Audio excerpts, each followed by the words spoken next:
بسم اللہ الرحمن الرحیم، السلام علیکم، ویلکم ٹو سعودی انفو اور میں ہوں محمد کبیر۔ شاہ سلمان نے سعودی عرب میں اضافی امریکی فوج کی تعیناتی کی منظوری دے دی۔ سعودی عرب کی سرکاری خبر رساں ایجنسی SPA کے مطابق گزشتہ مہینے مملکت کی تیل تنصیبات پر حملوں کے بعد شاہ سلمان بن عبدالعزیز نے مملکت میں ضروری فوجی آلات کے ساتھ اضافی امریکی فوج تعینات کرنے کی منظوری دے دی ہے۔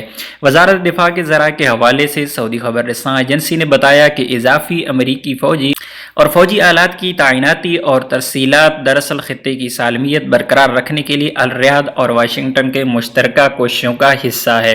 سعودی وزارت دفاع کے سرکاری ذرائع نے بتایا کہ امریکہ اور سعودی عرب کے درمیان دیرینہ تعلقات اور قائم شراکت کی بنیاد پر خادم حرمین شریفین مسلح افواج کے سپریم کمانڈر عزت مآب ولی عہد، نائب وزیر دفاع اور وزیر دفاع نے واشنگٹن سے اضافی فوج اور فوجی آلات کی مملکت میں ترسیل کو خوش آمدید کہنے کا فیصلہ کیا ہے۔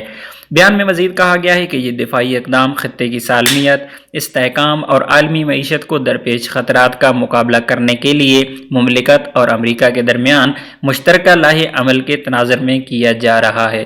یاد رہے کہ پینٹاگن نے جمعہ کو 3000 اضافی امریکی فوجیوں اور فوجی آلات کو سعودی عرب میں بھیجنے کی منظوری کی تصدیق کی تھی۔ سعودی ارامکو کی تنصیبات پر حملوں کے بعد ان امریکی فوجیوں کی آمد سے مملکت کے دفاع کو تقویت ملے گی۔